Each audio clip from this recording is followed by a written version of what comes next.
The 2025 US Open men's semifinals are set, and for the third straight slam, we have our new big three, Jannik, Carlos, and Novak, headlining the semifinals with our new special guest being Felix Auger-Aliassime. I'm going to break down these exciting matchups, especially that Djokovic Alcaraz semifinal, with the help of fellow content creator Jalan Jackson. I've really been enjoying Jalen's content on TikTok, where he gives absolutely great commentary on the sport we all know and love. So go ahead and drop him a follow over there if you're on TikTok. But Jalen, happy to have you on Christian's Court. Welcome. Thank you so much for joining me. Yeah, thank you for having me. I'm a longtime fan, so this is like dream come true for sure. That means a lot. So, how have you been enjoying the U.S. Open this year? Any favorite matches, or but overall, like, how have you been enjoying the tournament?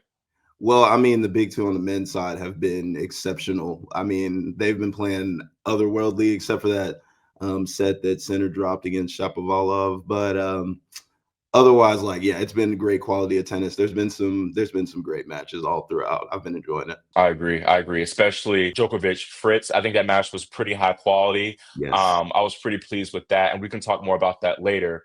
Mhm. But getting right into the nitty gritty, talking about our first semifinal of Friday between Novak Djokovic and Carlos Alcaraz.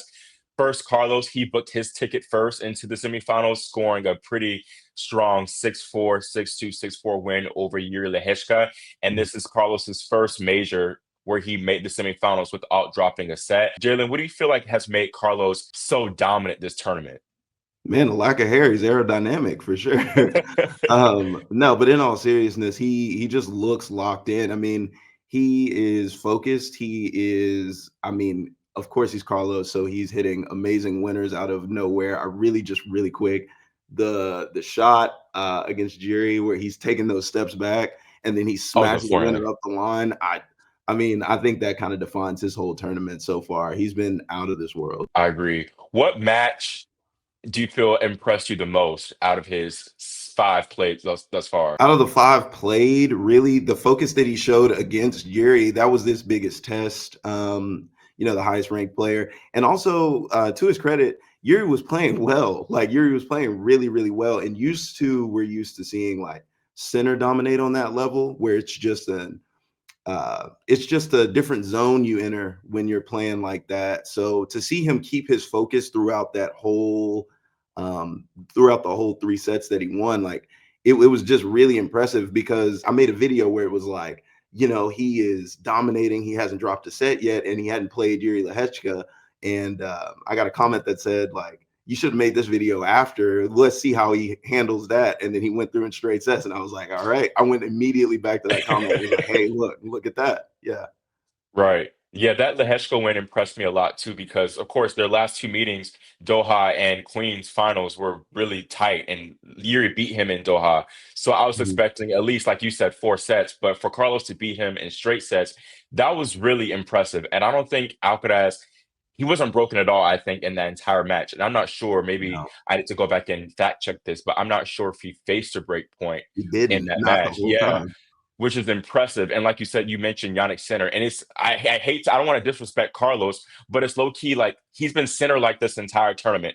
How he's been efficient, Mhm. no mental lapses or no fun and games. It's been business as usual. And maybe I don't know. I was thinking maybe it's rooted from the woman final loss, and he took that really seriously, and he's really like gunning for revenge, but. I've been very impressed with him and his form, his serve. As I mentioned, he didn't face a single break point against Lehechka. So really 10 out of 10 form from Carlos for sure. Absolutely. Um, yeah. And Mhm. then now moving on to Unk, the GOAT, Novak Djokovic. He Man. reached his 14th US Open semifinal. Incredible. And he's also now made the semifinals at all 4 slams this season Yep. with his victory over Taylor Fritz by a score of 6-3, 7-5, 3-6, 6-4. First of all, just incredible that he's made all 4 slam semifinals at 38 years old. I mean, hey, Like a moment for that, man. That's yeah, incredible. like that's a big round of applause for sure. I mean, it's impressive, man. I mean, John McEnroe on the broadcast the other day was talking about how how he gets outlandish sometimes. He was saying like, "Oh, this level might be better than when he was," and I was like, Yeah, "All I heard right, that. you cut it out." But in all seriousness, the level that he's playing at has put him into like if Yannick and Carlos are S plus tier, then Djokovic is right there in S tier, still at the ripe age of 65. Man, it's really crazy. Still able to move and be as flexible, and also just court coverage. Like that is my biggest thing with Djokovic. It always has been.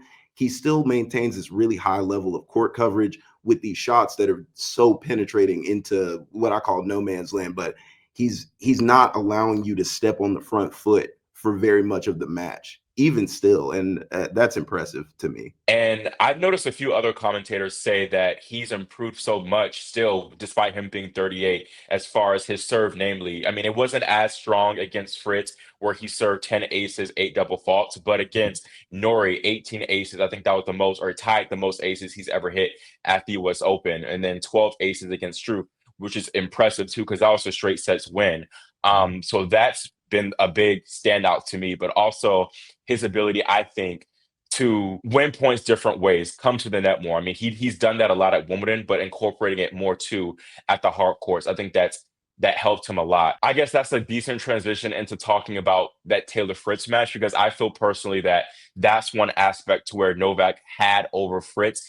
He just overall, I mean, it sounds silly to say, it's pretty much basic, but he overall just has more tools in his repertoire, I feel, to come with different things when his back is against the wall, whether it be from his serve or also just serving and volleying and things like that. But yeah, talking about that Fritz match, do you have any overall thoughts on that? And yeah, just your opinions on Yeah, that Fritz match. I do. My three talking points, my three biggest talking points about that match were going to be Djokovic looking into how great of a returner he has been his whole career and what that kind of takes away from his opponent. He was able to absolutely suck the life out of Taylor Fritz by being such an excellent returner, especially in the first and fourth sets. I would highlight. Um, he was able to neutralize Taylor's like ability to just really take the life out of you in a match. Usually, if you're playing anybody else, he's able to outserve you. He's able to ace you off the court and blow you away. But he wasn't able to do that to Djokovic, and I think that really got in his head. The second thing is that variety that you were speaking to there. His amount of ways to beat you throughout a point and his exceptional tennis IQ are generally just overwhelming. When Taylor got what, like 9 break point opportunities in that first set or something like that. I don't know the exact number, but he had a lot of break opportunities that he wasn't able to take advantage of, and it just looked like he just saw ghosts throughout those points. And I think it's attributed to Djokovic's variety of styles to beat you. The biggest thing for me is Taylor's backhand. I really enjoy the form of his cross court backhand, but the problem is Djokovic was able to bully him through not only being able to hit his backhand cross court, but then also being able to scream the backhand up the line and Hmm. completely throw him off. I mean, it was very, again, it just really speaks to how great of a champion Novak is, because he just it looked like he knew what to do. It looked like he had been there before, where it looked like Taylor, just kind of got caught seeing ghosts at some points in the match. Yeah, I feel like so much of this match was mental. And what's interesting to me is listening to the or not listening to, but reading the transcript of their post-match press conferences. I believe Novak said that Taylor played better than him in the second set. Yeah, I don't know if he said the first set, but he definitely said Taylor played better than him in the second set, which of course Taylor lost. Honestly speaking, it could have been a 4-set win for Taylor with how many breakpoint chances Yes. that he had. And Taylor even said himself that even the set that he won, the third set, he said he didn't play as high quality tennis. The serve is what kind of, not even the serve, but he said he kind of not even got lucky, but just the fact that he was able to actually break, that made the huge difference. The second set, it really stood out to me because he had all those break point chances. He didn't break until his 11th break point opportunity. And then once he broke, I think he broke when Novak was serving for the second set. That was the first time he broke, if I'm not mistaken, at 5-4. But for him to break and then immediately get broken at 15, serving 2 double faults, that tells you everything right there. It just, I mean, he's in his head, and it's Yeah. unfortunate because like I can't blame him if somebody had beat me 10 times in a row. Like, I mean, like there's no way you can't think about that. Moving on and talking about our exciting semifinal between Novak and Carlos. Unlike Fidal, they have now met at all four majors. Mhm. And Novak, he leads the head-to-head 5-3. And I think he has the mental edge right now, as he's won their last two meetings, which were pretty important meetings at the Olympics and the finals in Paris on clay. And then most recently, the Australian Open quarterfinals, which he took in four sets. And that Australian Open quarterfinal win was very interesting to say the least. We'll get into that in a second. Mhm. But Novak, he's won all three of his hard court meetings against Carlos. Played him in Cincinnati, ATP Finals, and then what was the other one? Oh yeah, Australian Open, of course. Mhm, yeah. What do you think makes Nole even tougher for Carlos on this surface in particular? Well, okay. I think it is a bad matchup stylistically for Carlos Alcaraz. And also, just to kind of where I'm kind of time skipping ahead, I'll come back, I promise. But in that quarterfinal, I remember Djokovic being very keen on getting the crowd on his side for that match. Mm, And that ended up because Carlos won the first set of that match. And then from there, you definitely saw a lot more of Djokovic kind of calling to the crowd for support, for energy, and I thought that was really interesting. But kind of going backwards, I think that Carlos plays that like, and I want this to come out right because I'm about to say something about Federer, but like not like that. Like I don't want anybody to bully me. I'm saying like Federer always carried himself with this like, okay, everybody wants him to win mentality. You know what I mean? mhm, Everybody's always kind of on Federer's side, no matter where he went across the world. And I feel like Carlos has that element to him as well. Now, where I see the play styles coming in clashing is from Carlos playing that like when Carlos hits a big shot, big winner, the crowd erupts, everybody goes crazy, like everybody is like over the moon, right? So Carlos kind of plays to that and he kind of gets caught up in this, okay, I'm out here to entertain the crowd because the crowd loves me so much type of attitude, right? And whereas Federer could kind of manage that and he was just so calm and stoic, I feel like Carlos Alcaraz is a little bit more expressive. And I think where that clashes really poorly with Djokovic's style is that Djokovic is rock solid consistent. He sets up the Djokovic wall and he doesn't relent. So he's not going to give him anything just because Carlos is so electric throughout the crowd. And I really hope that point made sense because like I've been trying to get that into words for a minute now. Whereas in the past, Carlos would go for a big shot to kind of excite the crowd, get him on his team just that little bit more. Djokovic is not just going to give him that, whereas most of the rest of the players on tour will. And I think that's the biggest thing. But watching Carlos play throughout this tournament has been really fun because it's been nothing but business. Like it's been serious. I haven't seen him once throughout all of the matches that I've been able to watch. I've never seen him go for too big of a shot. He's been very mm. even keeled throughout this tournament. So that's why I'm really excited going into this semifinal match that they're about to play. So yeah. Quick thing on that. Do you feel like this version of Carlos, where he's a little bit more buttoned up, is actually more enjoyable to watch than the sometimes ebby and flowy Carlos? Yes, because I mean, like I'm on, like I was saying, like, oh yeah, everybody wants him to win. I'm in that same category. I want to see Carlos win, so it's much more exciting for me to see him handle business because those shots are still going to come. You know, that buttoned up, like Mm, this is him focused, and I'm like nervous because he's only what 22. I mean, like, and he already kind of found this like level that I've been looking for as like a Carlos fan. So yeah, I think it's scary. yeah. So now talking about that Australian Open quarterfinal match, a big thing that was a talking point or just overall hang over the match was Novak and his injury at the time. He was dealing with a Yeah, muscle tear, which yeah. Carlos later admitted that got in his head, and he didn't play his same level, and he even got to a point where he was mocking Novak's injury, which was kind of it was funny, but like looking back looking back on that match, I just feel like it just took him out of his element to where he wasn't playing his game, wasn't really adequately trying to take advantage of the Serbs' movement, using drop shots and things like that. Well, first of all, I want to know your thoughts on that match overall and what you kind of took from it. The only thing I could think during that match specifically, I remember being really excited about it and mostly just excited for Carlos to beat Djokovic and kind of pack him up and send him on. But that, of course, didn't happen. And I just remember thinking my overall take from that match was Djokovic is inevitable. Like he Hmm. is, it's just like you can't really, you can't count him out. I mean, you really just can't count him out. It's the I always call Djokovic the greatest prime and the longest prime of any sport. Like he's the greatest goat of any sport, just Hmm. because he is the most inevitable of all of the greatest athletes of all time, in my opinion. And I feel like that match is just another kind of drop in the bucket of a reason why you could count it for that. Right. Yeah. Now, on that topic of injury, my question is, will Carlos learn from that match and put any, injury issues that come about for Novak aside? Because I feel like it's coming. He's showing signs of discomfort throughout the tournament, whether it be blisters, neck problems, back problems, Mhm. like every problem in the book.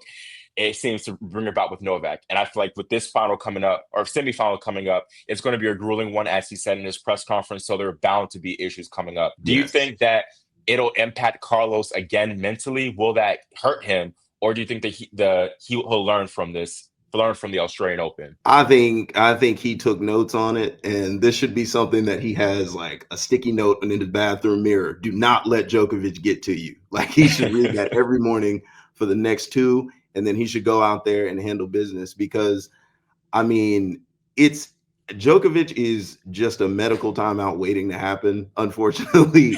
And like, I really don't mean that in a bad way. I really like the the IQ it takes to know when to do that and not have it completely derail your own momentum Hmm. is a talent within itself. And to all of my Djokovic fans out there, I already know y'all are hot right now, but that's okay. Yes. That's okay. Not too much in the Um, comments, Djokovic yeah, just fans. No hey, fam. calm down. But no, in all seriousness, I think that just from the way that Djokovic has went about this tournament, there's been a few, and I think valid medical timeouts. To be fair, I think it's inevitable in this semifinal against Carlos. But Yeah. I don't think Carlos is going to let it get to him. I think he should have anyway learned a lot. And again, just going off of how he's handled the rest of the matches in this tournament, I think he's got it. On that note of the fitness factor with Novak, I'm going to read a quote that he made in his post-match press conference from the quarterfinal. He said, "I don't feel very fresh at the moment, but hopefully in 2 days it will be different."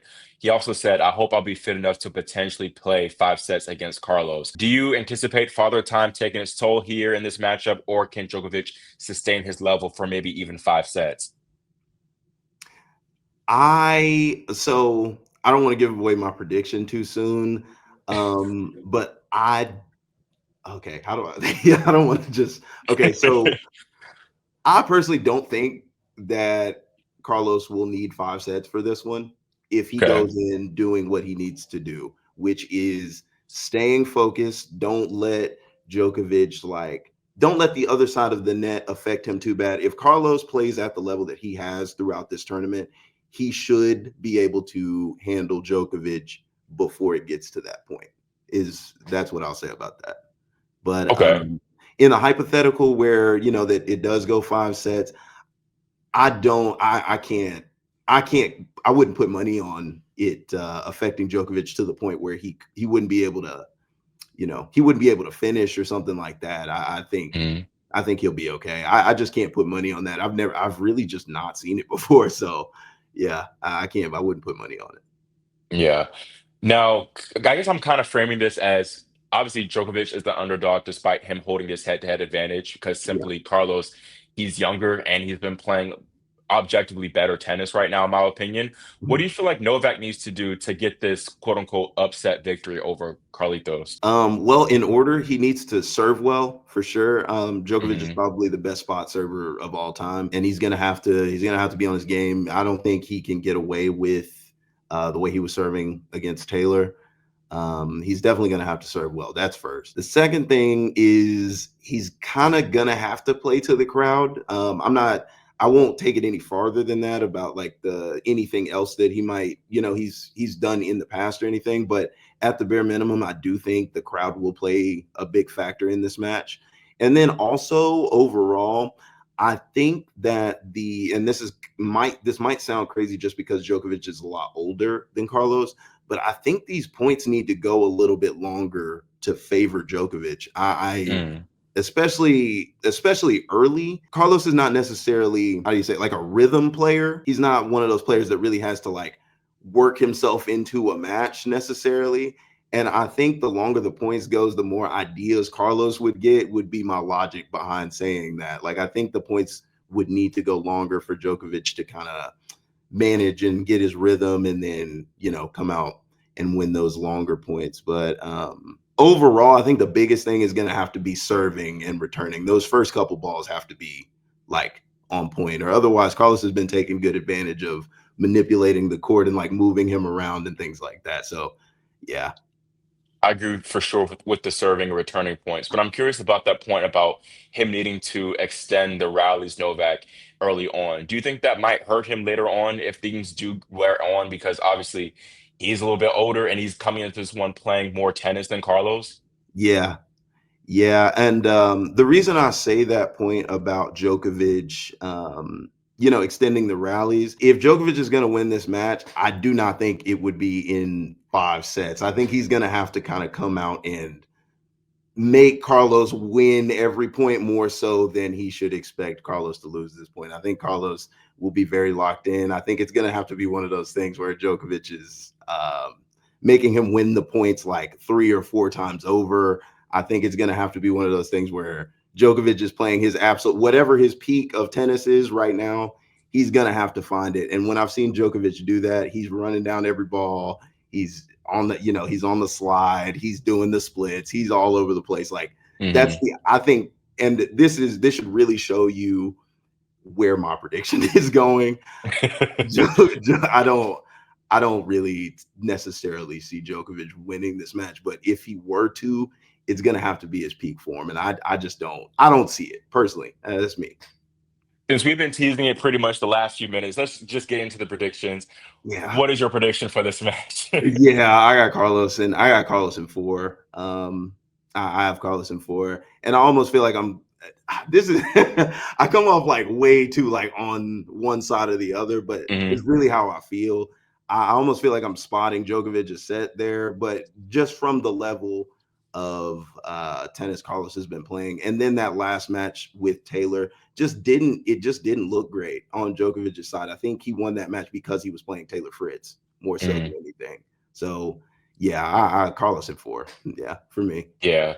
Playing devil's advocate, first of all, I also have Carlos in four, but playing devil's advocate, yes, his form against Fritz wasn't that great, but Novak said he rises for big matches, Mhm. like he said again in the press. And I think he still plays at a high level in these big matches, namely the center Roland Garros semifinal, I think was high Absolutely. quality, even though he lost in straight sets. Mhm. Not counting that one in the semifinal because he just was too injured to really do much. But I still think he has a decent shot because I expect his level to be higher than what we saw against Fritz. So that's the reason why I spotted him a set.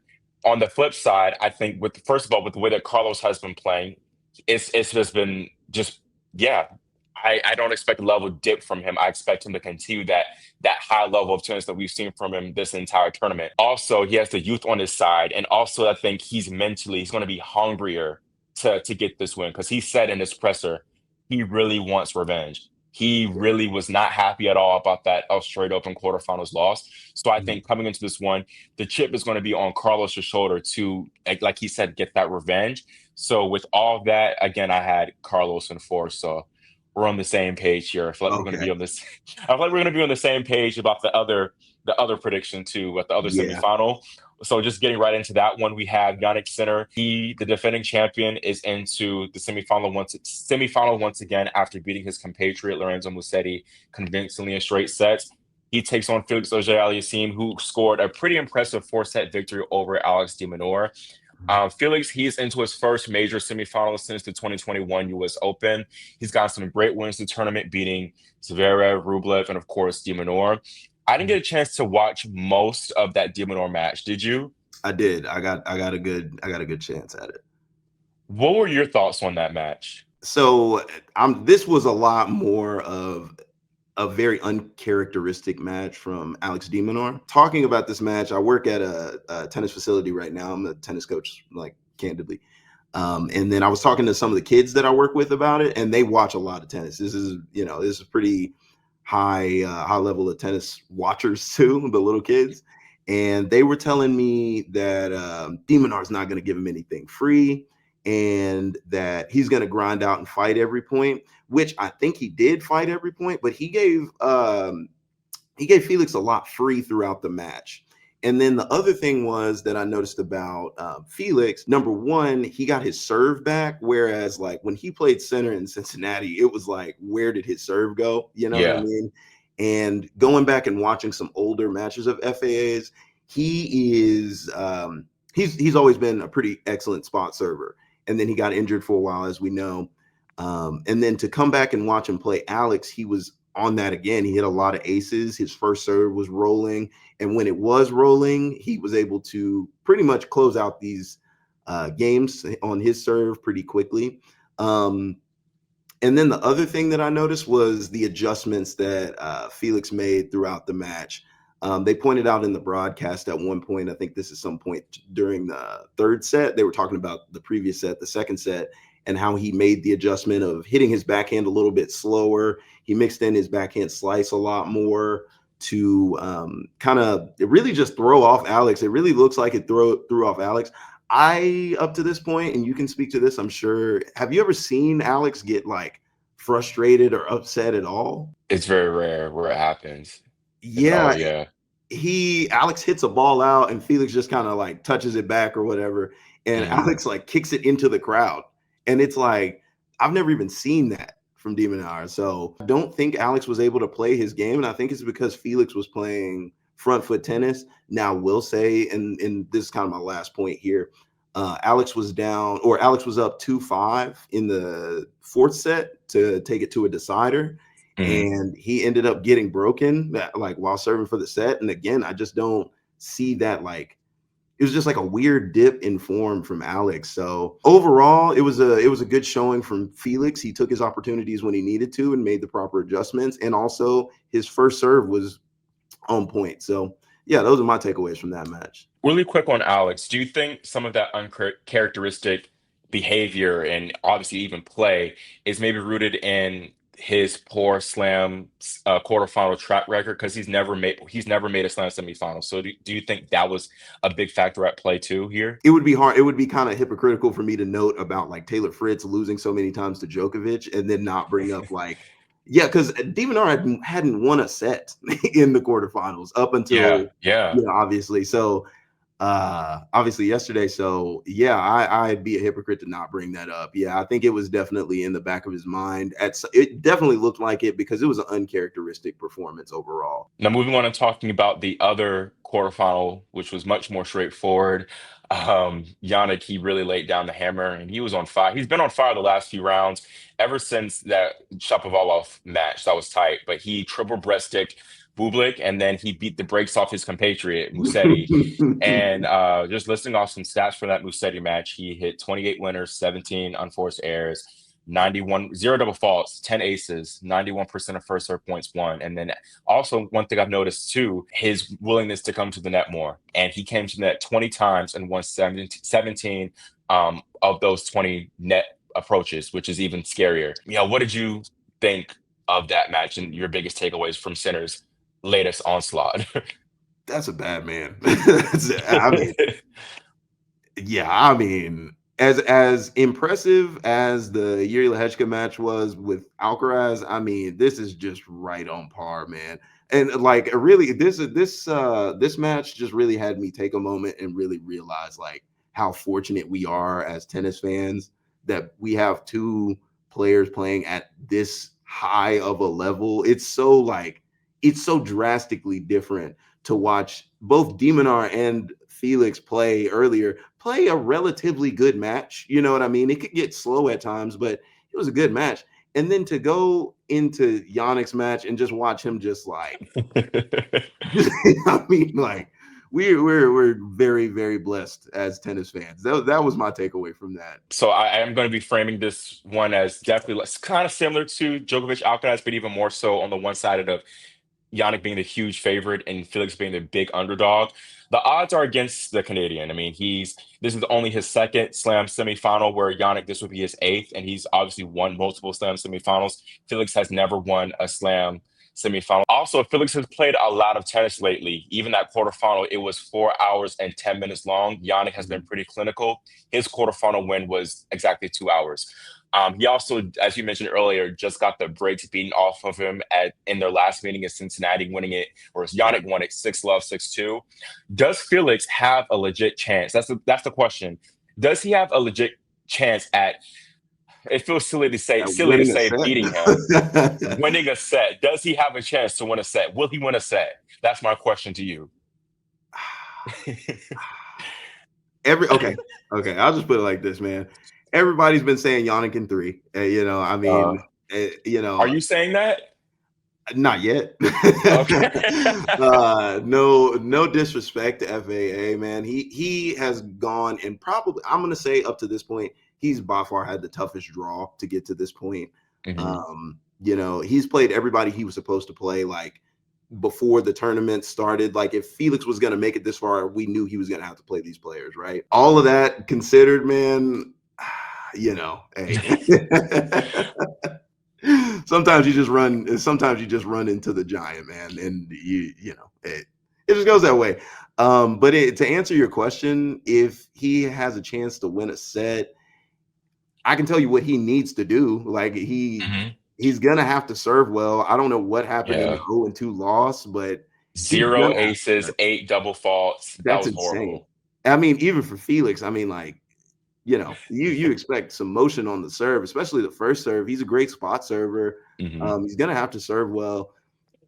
And I mean, from there, he's gonna have to expect to hit 2 or 3 winners before he wins the point. Again, he's gonna have to look within. He's gonna have to look within. He's gonna have to look deep within to win a set, in my opinion. And no disrespect, I think he's played a great tournament. I think he's a Mhm. great player.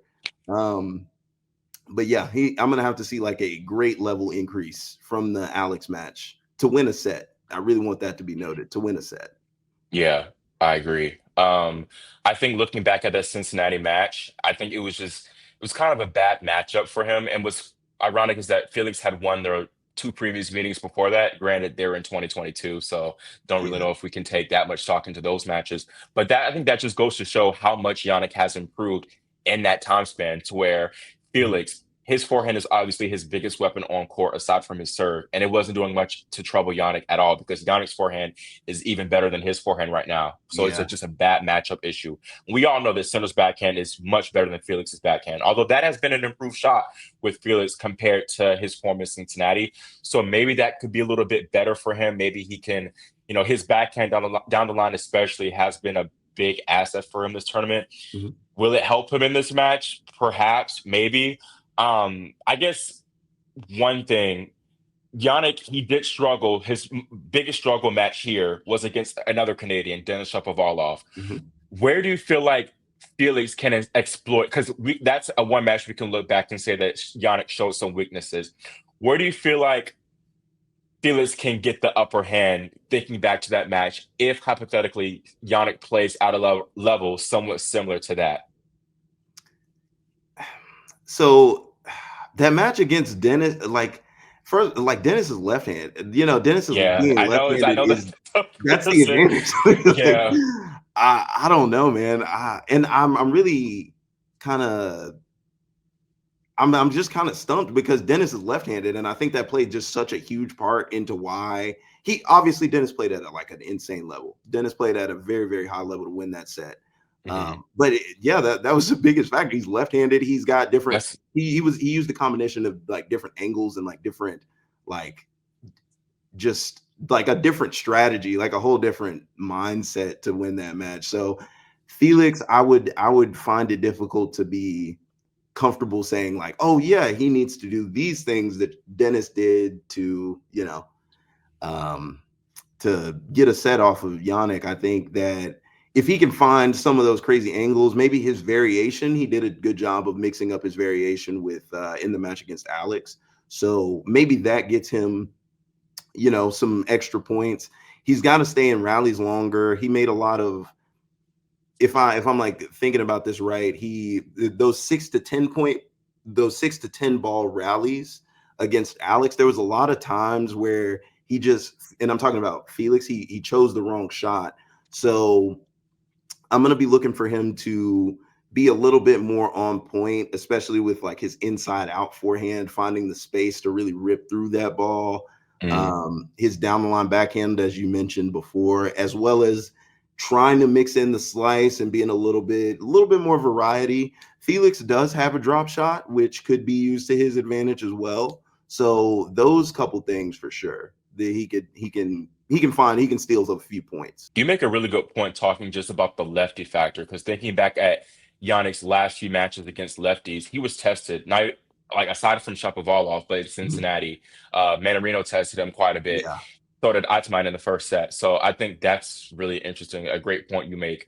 But I think a lot of it would just have to depend on Felix's chances depend on Yannick having a level dip, which could be very much possible considering Yeah. how, like, if you play so well after like for a few matches, I mean, your level, it's hard to sustain that level, even if you are the world number one and great Mhm. champion that Jannik Sinner is. So that could be a thing. And also, too, Felix is going to come into this match knowing that he's not going to be the favorite at all. So I Mhm. think he can come into this one playing a lot more free than he did against Demon, where it was definitely more evenly matched.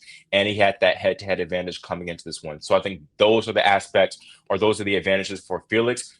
And Yannick, meanwhile, I mean, he's played the favorite before, so I don't know if it'll impact him as much, but maybe he could not start out as strong and Felix can take advantage if he's on his game. So maybe that's where he can maybe sneak a set. I'm not going to say a set or two because no disrespect to Felix, I don't see him winning two sets. Um, Yeah. but I don't even see him winning one. I'm just giving y'all my predictions now. I'm having Sinner in three. I do anticipate maybe a 7-5 set, maybe even a tiebreak set. But ultimately, I think that Yannick, he's just too much of a giant to overcome for Felix. But yeah, what is your Yeah. prediction, Jalen? I also have center in three. And I don't think, man, I'm very like the cloud is over my head. It's raining about this match because number one, I did want to talk about this. I thought this was an interesting talking point. What do you think was behind the scenes on them putting the Alcaraz Djokovic match earlier in the day? That was pretty much based on rest. I was fully expecting that because they Alcaraz and Novak played on, what was it, Tuesday, Wednesday, Tuesday. They played on Tuesday, Mhm. right? They played on Tuesday. So it's typically customary for the quarterfinal that played, the winner of the quarterfinal, not the quarterfinal, the winners of the quarterfinal that played sooner or earlier in the tournament to play Okay. first on for the semifinals. So it's just to give Okay.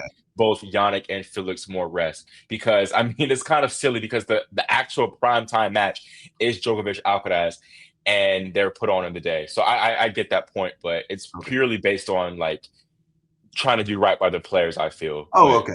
Okay. yeah. That I can respect. I didn't really note that aspect of it, but that makes a lot of sense. But yeah, as far as the question you were asking, yeah, I think center in three. I think center in three relatively quick sets, to be honest with you. I don't think this match will like I can almost make a prediction. I don't think this match will last longer than like 2.5 hours. Like my final score prediction, I think I can go with like a 4-4 and three is safe for me. Okay. I think I'll Yeah. go with the 2-5-3. I'll go Yeah. 2-6-2-7-5-6-3 for Yannick. Okay. Yeah. And hey, there is that small chance, that Felix comes out, shocks the world. I'd love to see it, honestly. I think Mhm. it'd be pretty cool. You know what I mean? I think I just lied to you, man. I think I just lied to you because after that, you get a Alcaraz center matchup for number one in the U.S. Open trophy, and it's like that would be like a great Yeah. culmination of the year. He can Yeah. wait till The whole Australian world Open. are playing. Honestly, I don't even want to see that. Yeah, yeah. Give me center in three. I'm weak. I guess that wraps up our semifinal predictions and preview videos. Definitely, we're going to be looking at or coming back to this video once it's all said and done. Yeah, Of course, thank you so much, Jalen, for your insight, your commentary, and just everything you brought to this video and the channel. So again, to my Christian's crew, if you haven't already, make sure you head over to TikTok and follow him there. Are you on any other platforms aside from TikTok? Yes, I'm starting to cross post to Instagram as well. I did the app that I use on TikTok is HALAN, like Mhm. Halan, and Okay. then on Instagram that wasn't available, so I got Jalen with an H. So yeah, Okay. But yeah, thank you, guys. follow him on TikTok and Instagram. I'll make sure to provide the screenshots on the overlay. I But appreciate it.